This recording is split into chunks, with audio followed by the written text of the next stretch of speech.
Hello, everybody. This is Sense and Sensibility by Jane Austen.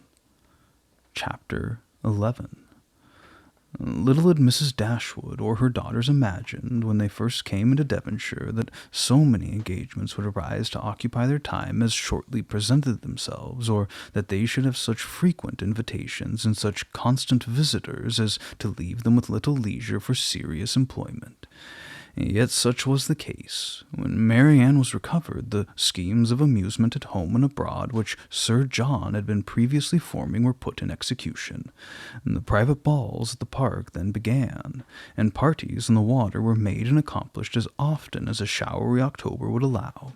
In every meeting of the kind Willoughby was included, and the ease and familiarity which naturally attended these parties were exactly calculated to give increasing intimacy to his acquaintance with the Dashwoods, to afford him opportunity of witnessing the excellences of Marianne, of marking his animated admiration of her, and of receiving, in her behaviour to himself, the most pointed assurance of her affection.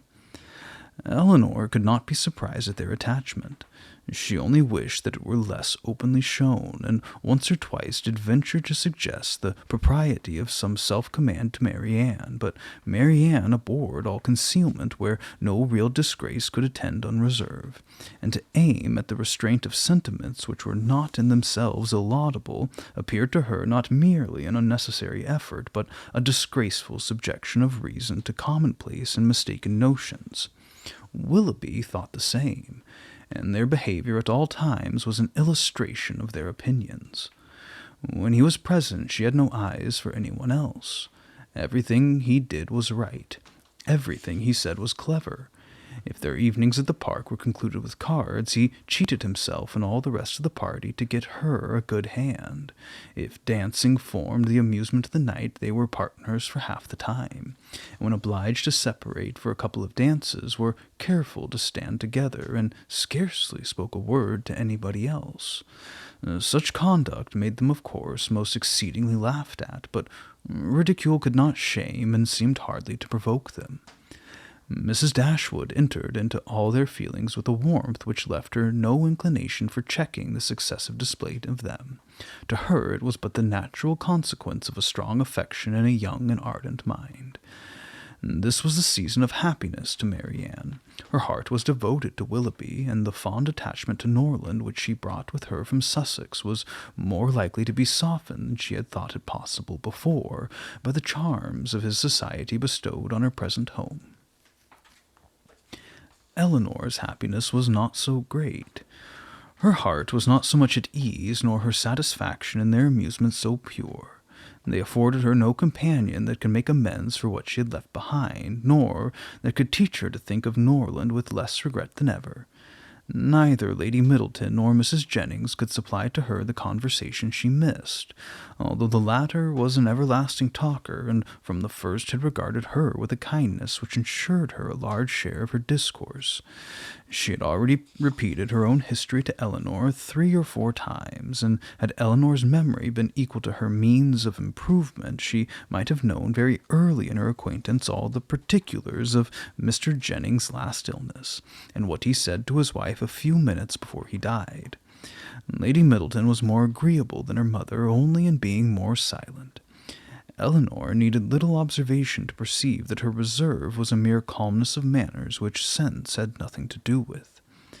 And towards her husband and mother she was the same as to them, and intimacy was therefore neither to be looked for nor desired. She had nothing to say one day, and she had not said the day before.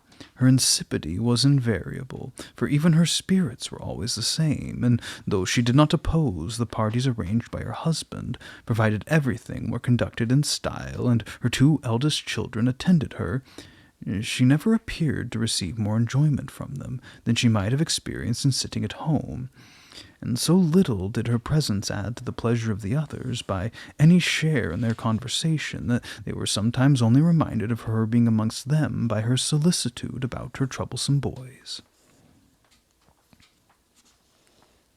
In Colonel Brandon alone, of all her new acquaintance, did Eleanor find a person who could in any degree claim the respect of abilities, excite the interest of friendship, or give pleasure as a companion. Willoughby was out of the question. Her admiration and regard, even her sisterly regard, was all his own. But he was a lover, his attentions were wholly Marianne's, and a far less agreeable man might have been more generally pleasing. Colonel Brandon, unfortunately for himself, had no such encouragement to think only of Marianne, and in conversing with Eleanor he found the greatest consolation for the total indifference of her sister. Eleanor's compassion for him increased, as she had reason to suspect that the misery of disappointed love had already been known by him. This suspicion was given by some words which accidentally dropped from him one evening at the park, when they were sitting down together by mutual consent while the others were dancing. His eyes were fixed on Marianne, and after a silence of some minutes he said with a faint smile, "Your sister, I understand, does not approve of second attachments." "No," replied Eleanor, "her opinions are all romantic. Rather, as I believe, she considers them impossible to exist. I believe she does, but how she contrives it without reflecting on the character of her own father, who himself had 2 wives, I know not. A few years, however, will settle her opinions on a reasonable basis of common sense and observation, and then they may be more easy to define and to justify than they are now by anybody but herself." "This will probably be the case," he replied, "and yet there is something so amiable in the prejudices of a young mind that one is sorry to see them give way to the reception of more general opinions." "I cannot agree with you there," said Eleanor. "There are inconveniences attending such feelings as Marianne's, which all the charms of enthusiasm and ignorance of the world cannot alone atone for. Her systems have all the unfortunate tendency of setting propriety at naught, and a better acquaintance with the world is what I look forward to as her greatest possible advantage." After a short pause, he resumed the conversation by saying, "Does your sister make no distinction in her objections against a second attachment? Or is it equally criminal in everybody? Are those who have been disappointed in their first choice, whether from the inconsistency of its object or the perverseness of circumstances, to be equally indifferent during the rest of their lives?" "Upon my word, I am not acquainted with the minutiae of her principles. I only know that I never yet heard her admit any instance of a second attachment's being pardonable. This," said he, "cannot hold, but a total change of sentiment.